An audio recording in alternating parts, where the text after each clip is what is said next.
Lembarannya sudah jelas kan apa yang perlu diisi? Jelas ya. Oke, coba dengarkan sedikit.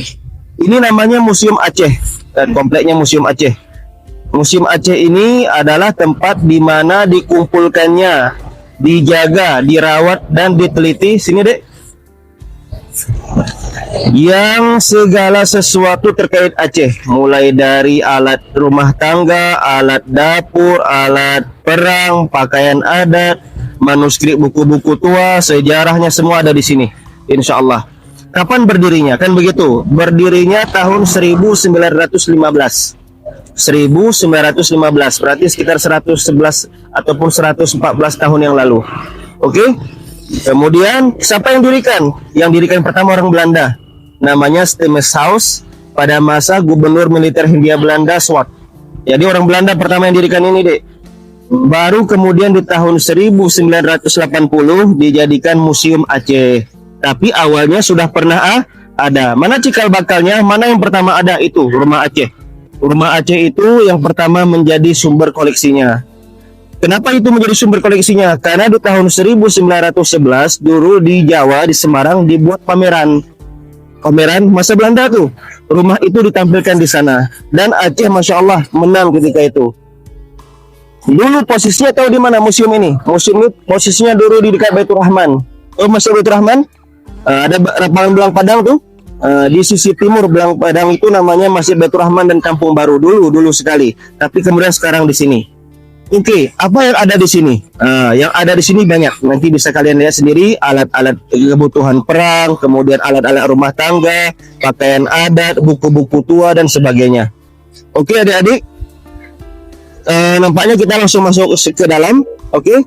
Caranya supaya tertib, jangan sentuh kaca, jangan sentuh benda ya. Nanti rusak ataupun pecah bahaya. Ayo kita pelan-pelan. Assalamualaikum Pak.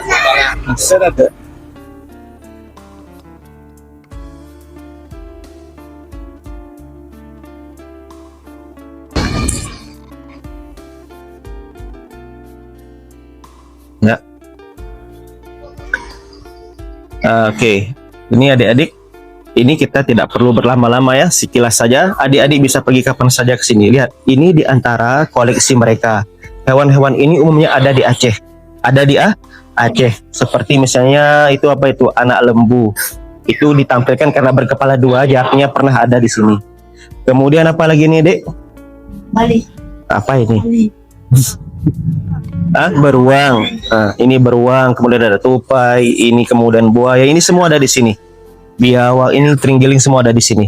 Artinya apa? Ini di antara hewan-hewan yang pernah wujud di Aceh dan mesti dijaga karena beberapa bagian daripada hewan ini sudah hilang, sudah punah, artinya sudah sangat sedikit. Oke? Kita langsung naik ke atas. Ayo adik-adik.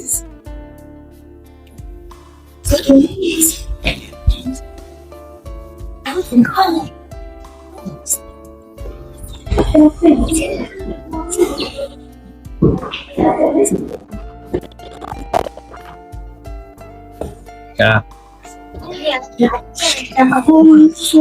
Oke, coba dengarkan. Kalau ditanya sama orang luar ataupun sama kawan, sama saudara, Aceh itu hebat nggak? Hebat sekali. Buktinya apa? Sejarah kita itu besar. Di mana kita bisa baca sejarah itu? Ada di buku-buku sejarah, ada di manuskrip-manuskrip, dan ada di batu nisan. Hebatnya adik, batu nisan Aceh itu bisa berbicara dia. Batu berbicaranya ada tulisan.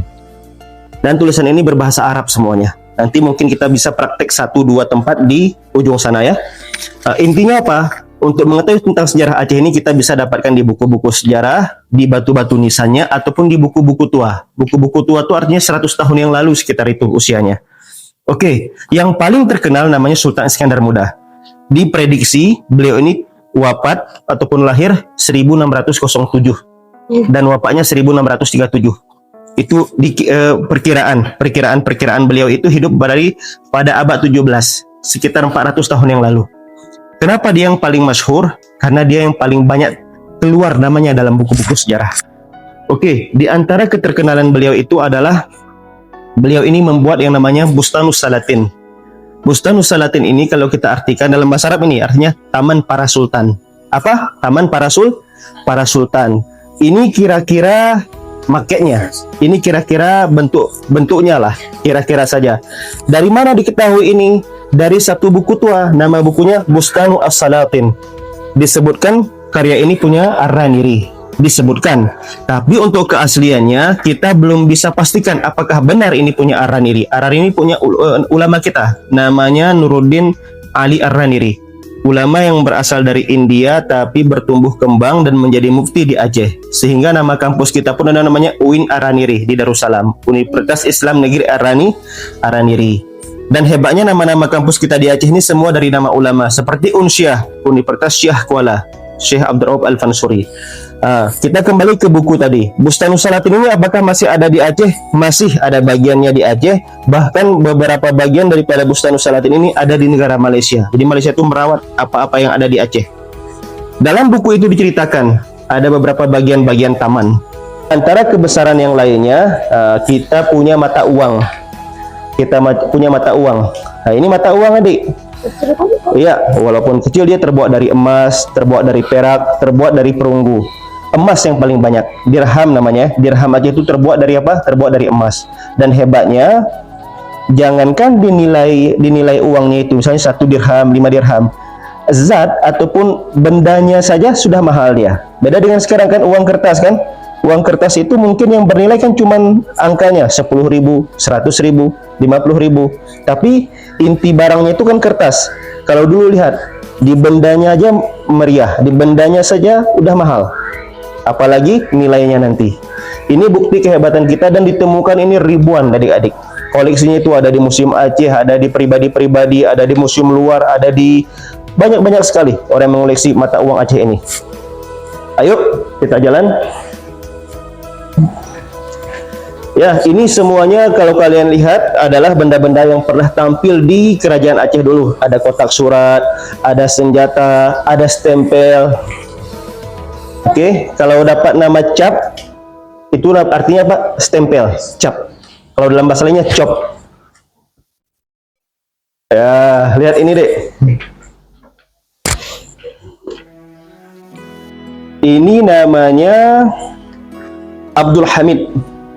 Abdul Hamid ini hidup sekitar 1602 Masehi ataupun abad 17. Di antara yang pernah diutus oleh Sultan Riayat Saidil Mukammil, Sultan Aceh sebelum Iskandar Muda lagi, untuk kemudian pergi ke Belanda, bekerja sama atau menjalin diplomasi dengan Raja Maurice. Raja Maurice itu adalah pemimpin Belanda pada masa itu. Dan pakaian orang Aceh digambarkan seperti ini, adik-adik. Lihat, ini pakaian kebesaran nih pada masa itu. Dia sebagai apa tadi? Sebagai duta besar Aceh yang dikirim ke sana, dan disebutkan makamnya sekarang berada di daerah Belanda. Ini juga surat Sultan Iskandar Muda, yang sebenarnya surat ini kita mau percaya atau enggak terserah. Oke, kenapa kita ini mungkin sedikit abang jelaskan, Ustaz jelaskan. Surat ini ditemukan satu cuman dia. Tahu di mana sekarang posisinya? Di Inggris. Di Inggris. Jadi kalau jumlah surat itu satu, oke, kita harus hati-hati. Bisa saja kalau surat itu satu jumlahnya bisa saja dipalsu-palsukan. Oke, sehingga yang namanya surat ini mau percaya mau tidak, yang jelas isinya. Oke, isinya apa? Berbicara tentang kebesaran Sultan Iskandar Muda, bagaimana kekuasaannya, bagaimana pengaruhnya, dan bagaimana hebatnya dia menjalin hubungan dengan dunia luar. Ya, tapi seperti tadi, belum pernah tampil di surat-surat Aceh itu dengan pola-pola seperti ini. Jadi kalau dalam ilmu yang namanya sejarah itu, adik-adik, nanti ada namanya ilmu tentang filologi, ilmu tentang bagaimana mencari keaslian satu surat. Tapi adik-adik mungkin belum ke sana, kita nanti akan belajar sedikit-sedikit di sini. Ayo.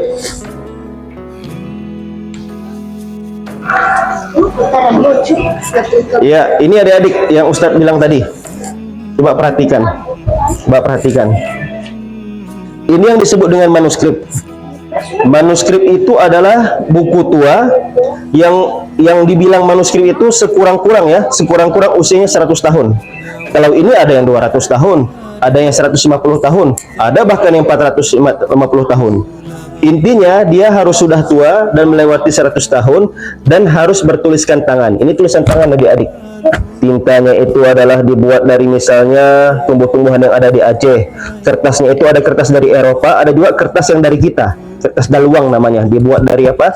Dibuat dari bukan bambu, kulit-kulit kayu-kayu tertentu. Kayu daluang namanya. Tapi umumnya kertas-kertas di Aceh ini dibawa dari Eropa. Dan usianya umumnya yang ada di Aceh itu sekitar 200-150 tahun. Nggak ada yang lebih tua dari itu, nggak ada. Oke? Ini adik-adik adalah sumber informasi kalian untuk mendapatkan hebatnya Aceh, sejarah Aceh, budaya Aceh, agama di Aceh itu melalui buku-buku ini. Oke, ini kan yang nampak di kita nih. Kecil nggak nih, besar? Sebenarnya kecil. Sebenarnya kecil. Kalau kalian pergi ke Museum Bronbeek Belanda, museum apa namanya? Bronbeek Belanda, itu museum militer kerajaan Belanda, masih ada sampai hari ini di Bronbeek Belanda. Itu museumnya itu adik-adik sebesar dari sini sampai ke sana. Bahkan besarnya itu ya seperti kita digabungin 6-7 orang nih, seperti itulah besarnya. Lihat. Tetapi kenapa yang kecil-kecil tinggal di sini? Karena yang besar-besar ketika Belanda menyerang kita dibawa ke sana untuk disimpan. Artinya apa? Mereka pernah jajah kita, mereka pernah mengalahkan kita, mereka pernah menguasai kita. Padahal itu enggak, itu namanya hasil curian. Jadi mereka itu mencuri apa yang ada di Aceh. Sehingga yang tinggal di Aceh cuma rencong, pedang, tombak, meriam kecil. Padahal kita punya ini. Dan hebatnya, pembuatan ini bukan saja dibeli dari luar. Disebutkan dalam satu manuskrip, ini dibuat di Aceh dan jumlahnya ratusan. Ini replika. Replika ini bentuk buatan dari batu nisan Sultanah Nahrasyah. Aslinya ada di Aceh, di daerah Aceh Utara. Di Aceh Utara. Di sini tersebut nama Nahrasyah, ratu perempuan, bisa dikatakan di antara ratu perempuan pertama di Asia Tenggara. Wafatnya itu 831 Hijriah, abad 9 Hijriah ataupun abad 15 Masehi. Dan alhamdulillah ini masih ada di Aceh dan salah satu yang paling indah. Salah satu yang paling indah. Ini yang abang bilang tadi, yang saya bilang tadi, dia bisa memberikan informasi dan berbicara. Wilayah Aceh terbagi ke dalam berapa kabupaten kota? Ada yang tahu? Banda Aceh, Aceh Timur, Aceh Tengah, Banda Meriah, Sabang, itu namanya kabupaten kota. Berapa jumlahnya? 23 kabupaten kota. Oke, dan hebatnya adik-adik, dari 23 kabupaten kota ini memiliki tokoh-tokoh pejuang masing-masing. Lihat, ini baru sebagian.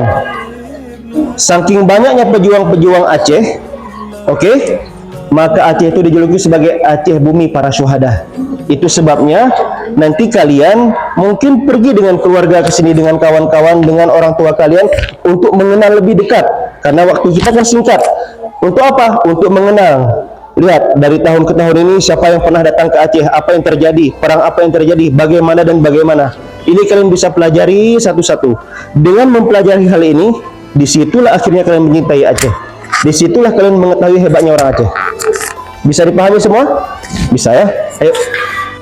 Besi-besi dan sebagainya. Tapi kalau yang ada di Aceh itu kebanyakannya itu adalah dari rotan. Kenapa? Karena rotan ini kan tumbuh di seluruh Aceh. Tumbuh di seluruh Aceh. Jadi digunakan sebagai apa? Sebagai media militer ataupun alat-alat militer. Kalau tadi tentang perang semua, tentang kerajaan. Sekarang tentang etnologi. Arti etnologi kebudayaan, kehidupan sehari-hari. Karena daerah kita daerah agraris, daerah pertanian, kelautan, maka nggak jauh rumah kita itu rumahnya rumah panggung. Apa arti rumah panggung?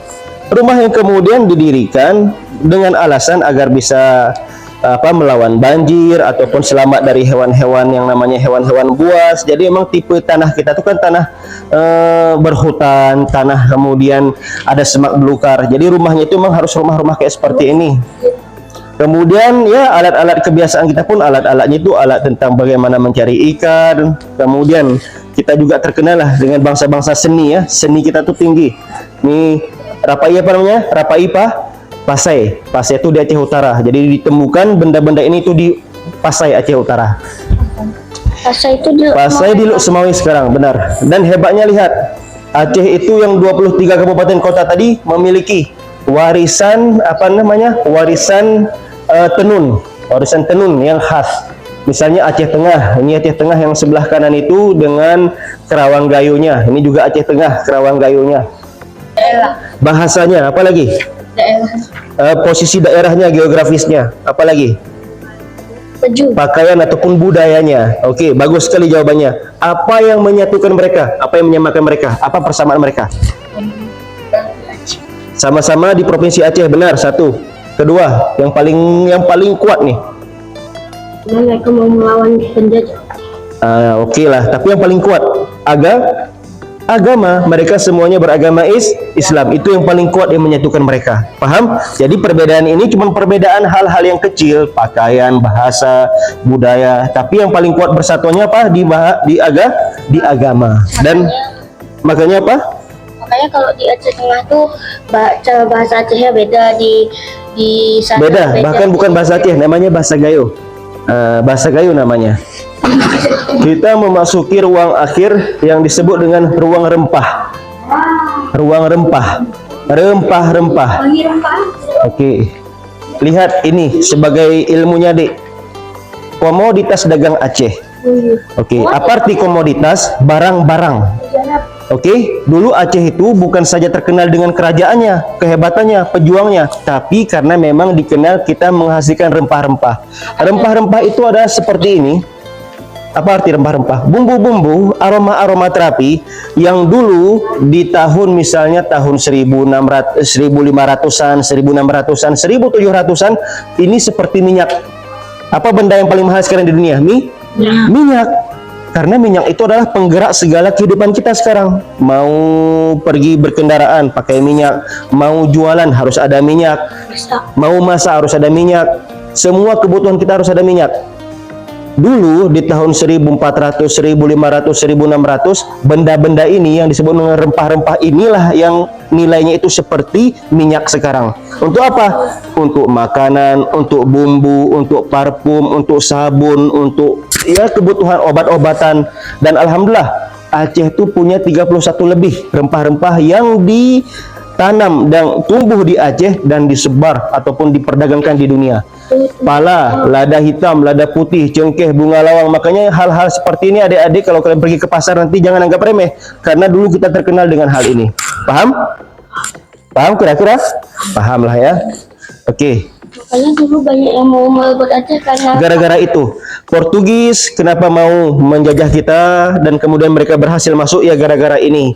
Kemudian Belanda begitu juga. Kemudian Amerika juga pernah. Walaupun Amerika itu nggak sempat dia sampai menjajah kita secara full, tapi pernah terjadi perang dengan Amerika di namanya Kuala Bate di daerah Aceh Barat Daya. Daerah Aceh Barat Daya itu di tahun 1870-an 70-an ataupun 1800-an 90-an. Sangat akhir. Kalau Jepang itu baru-baru, Bali itu cuma 3 tahun. Itu setelah tahun apa? Setelah tahun 43-an, 45, 46 mereka. Jadi baru sekali. Kalau orang itu bukan lagi masalah rempah-rempah, itu sudah ingin menguasai lebih luas lagi tanahnya, kayunya, hutannya. Tapi ini kita berbicara di tahun 1400-an, 1500-an yang lalu. Oke? Ayo. apakah di sini ada minyak kemenyan? Ya pasti. Kenapa? Semua minyak kemenyan itu di antara yang pernah ada di kita. Kita ini punya meriam bukan cuma meriam saja, tapi meriam kita itu seperti Ustadz bilang tadi, ratusan dalam manuskrip itu diceritakan. Dan koleksi besarnya di mana? Buka saja koleksi meriam Aceh di Museum Brownback Belanda. Buka saja di internet, itu nampak semua tuh bagaimana besarnya meriam-meriam Aceh. Bagaimana? Asli. Ini asli. Kalau benda ini alhamdulillah masih asli, masih ditanam di kita, masih kita gunakan. Ini salah satu koleksi prasasti Nesu. Ini Ustadz pun nggak bisa baca. Memang nggak bisa dibaca karena sudah aus itu sudah hancur. Ini batu tertulis. Jadi prasasti itu batu tertulis dalam bahasa Tamil. Tamil itu di mana? Di India sekarang.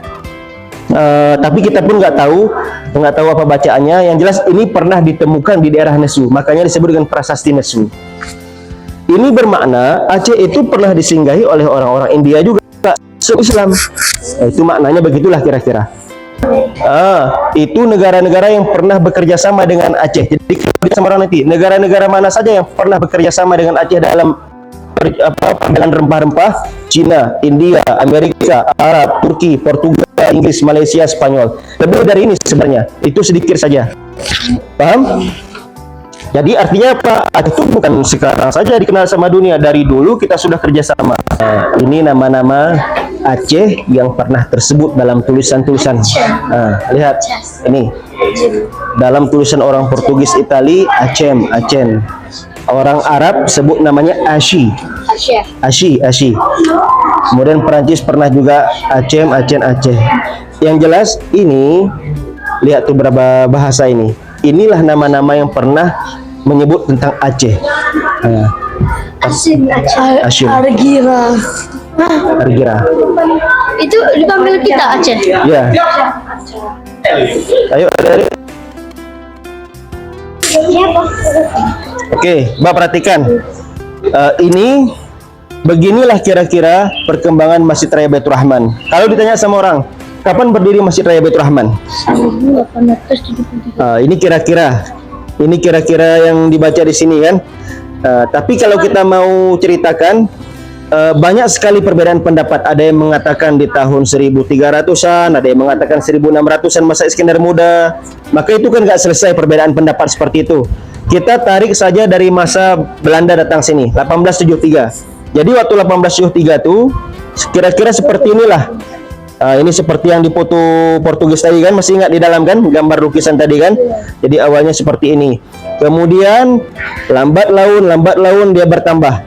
Dari yang awalnya dari jerami kemudian menjadi ke apa itu? Menjadi ke permanen bertambah menjadi 2 kubah, 3 kubah sampai hari ini berapa kubah? Tuh 7. Di sana itu yang paling akhir, Dek. Itu yang paling akhir. 7. Kira-kira seperti inilah perkembangan pembangunan. Ini adik-adik yang Ustadz bilang tadi. Inilah cikal bakal lahirnya Museum Aceh tadi. Dia itu dilombakan di tahun 1911 di Semarang dan menang. Pulang dari situ Stem House orang Belanda tadi mendirikanlah satu museum yang sifatnya permanen. Walaupun di tahun 1980 baru ditetapkan sebagai Museum Aceh. Tapi dia sudah punya cikal bakal yang lama. Ayo adik-adik.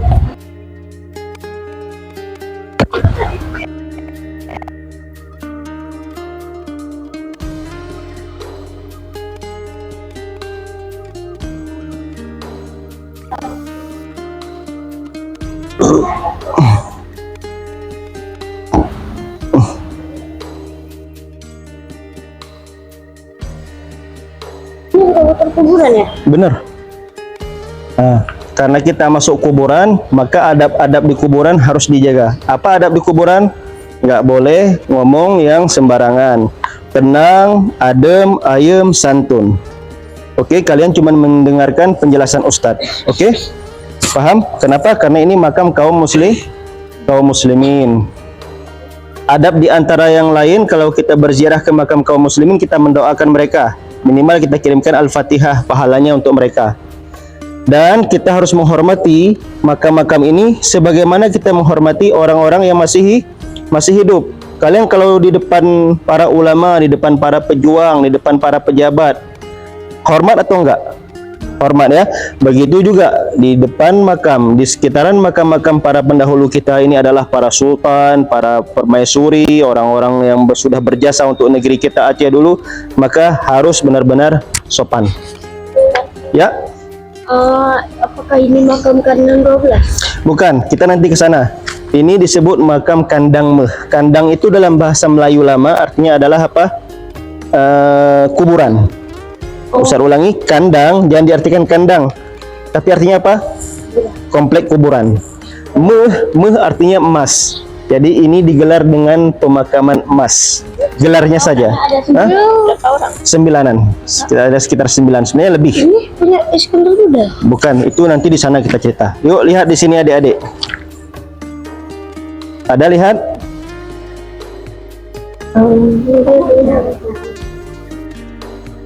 Lihat ini adik. Sini adik-adik. Ini namanya Sultan Alauddin ataupun Alauddin Mansur Shah. Namanya siapa? Mansur. Makanya kalau ditanya sama orang, mana makam Sultan Mansur Shah? Ini dia, makam Sultan Mansur Shah. Nama gelarnya Alauddin. Arti Alauddin artinya apa? Yang meninggikan agama. Lihat tuh, gelarnya aja keren. Mansur Shah. Mansur namanya, Shah artinya raja. Oke. Nama ayahnya siapa? Bin Jauharul Alam Shah. Nama ayahnya Jauharul Alam Shah. Oke. Lihat makamnya. Ini dalam dunia sejarah disebut dengan epitaf. Epitaf itu adalah informasi tentang siapa pemilik makam, kapan dia wafat, kemudian tanggal berapa, hari apa dalam hitungan bulan Hijriah ataupun bulan-bulan Qamariyah Islam. Berbahasa apa? Ini berbahasa Arab dan ini bertuliskan Arab. Kaligrafi ini disebut dengan kaligrafi thuluth. Kaligrafi yang sudah sangat terkenal daripada masa Abbasiyah, kemudian berkembang di pada masa Utsmani dan berkembang juga di Aceh. Hampir semua makam-makam di Aceh jenis kaligrafinya ini namanya kaligrafi thuluth. Ada yang pernah belajar kaligrafi? Suka kaligrafi? Nggak tahu. Harus suka karena kenapa? Ini adalah khazanah Islam. Minimal kenal lah. Lihat. Dari mana kita tahu tokoh ini adalah Sultan Mansur Shah? Ini di sini pertama. Ada kan? Ini yang pertama. Itu yang pertama. Ini yang pertama. Jadi bacanya dari sini 1, 2, 3, balik sampai sini lagi. Apa bacaannya? Oke, kita baca ya. Yang panel ini, bagian ini adik-adik, itu bacaannya Hadzal qabru Maulana al-Malik al-Mukarram al-Muazzam al-Muhil al-Mun'im Sayyiduna Sri Faduka Sultan Ala. Itu panel pertama. Panel kedua, kotak kedua, itu namanya panel ya. Bacaannya Ad-Dini Mansur Shah Zilullah fi rihabid dunya wal alam khaladallahu lahu sultanahu wa mulkahu wa amma fadluhu. Yang pertama kita artikan dulu sedikit supaya ada ilmunya. Inilah kuburan Tuan kami, Raja yang mulia lagi agung, yang mengesahkan dan memberikan anugerah, penghulu kami Sri Paduka Sultan Ala Uddin. Di sini Uddinnya. Namanya siapa? Mansur Shah. Naungan Allah di dunia dan alam yang luas. Semoga Allah mengekalkan baginya kesultanan, kerajaannya dan meluaskan kebaikannya. Dan seterusnya sampai di panel akhir. Ini panel akhirnya berarti. Ini panel akhir. Disitulah baru disebutkan Fata saniyah laka usban allati yafra'u tarikhuha min tilkal hijratil aliyati syarifah al-Muhammadiyah ala sahibiha Abdulus Salah. Oke, disitulah baru diceritakan bahwa dia ini adalah seorang pemuda yang lahir dari wanita yang terhormat, kemudian yang mana dia itu laksana pelepah kurma yang sejarahnya bercabang dari hijrah Nabi. Artinya apa? Ini meskipun makamnya di Aceh, dia punya hubungan dengan yang namanya Madinah. Madinah itu adalah tempat kewafatan Rasulullah. Artinya pas sejarah Islam Aceh ini berhubung ke sana juga, bagaimana hubungan itu begitu kuat. Tahunnya di mana adik-adik? Tahun wafatnya itu disebutkan di sebelumnya. Yang mana terbaca di kita itu tahun 1286 Hijriah. Dan kalau kita konversi, kalau kita rubah ke Masehi, sekitar 1870 Masehi. Mengirim bacaan surat Al-Fatihah, pahalanya, kemudian mengenang sejarah-sejarah besar yang mereka sudah gariskan. Dan kenapa ke sini? Kan begitu.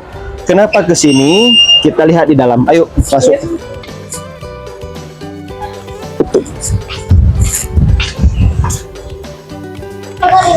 Ini dipagarin, tapi kita bisa masuk.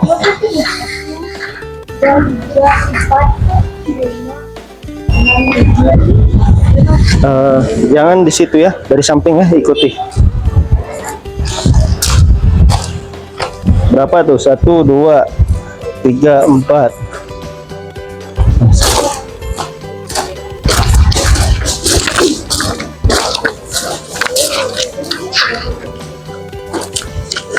Karena berkat dialah daerah kita ini disebut dengan Aceh Darussalam. Mana buktinya? Lihat. Ini buku ini nanti kami hadiahkan kepada siapapun yang bisa menjawab. Namanya Sultan Ali Mughayat Shah. Sultan Ali Mughayat Shah. Oke? Ini yang Ustaz bilang tadi, epitaf. Epitaf ini dia bisa berbicara. Bisa berbicara, bisa kita baca, bisa kita telaah, bisa kita pelajari. Oke. Tokoh kita ini di makamnya itu tertulis bagian ini, hadzal qabrul maghfurul marhum ar-raji ila rahmatillahi al-ghazi fil barri wal bahri yansuruhu Allahu, al-badhilu li'ibadillahi, ala wa huwa Sultan Ali Mughayir Shah. Sultan Ali Mughayir Shah. Kemudian sakallahu, di sini sudah sakallahu, tarahu wa ja'alal jannata ma'wahu, tuwfiya lailatal ahad sani asyara min syahrillahil haram.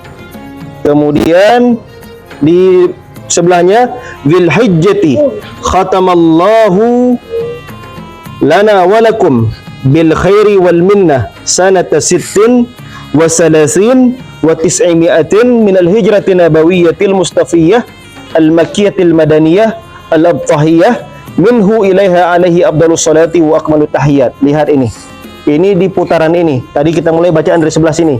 Apa artinya? Inilah kubur. Coba perhatikan, orang yang diampuni lagi dirahmati. Itu sebabnya kalau kita berziarah ke makam, maka kita minimal kirimkan apa? Bacaan surat Al-Fatihah.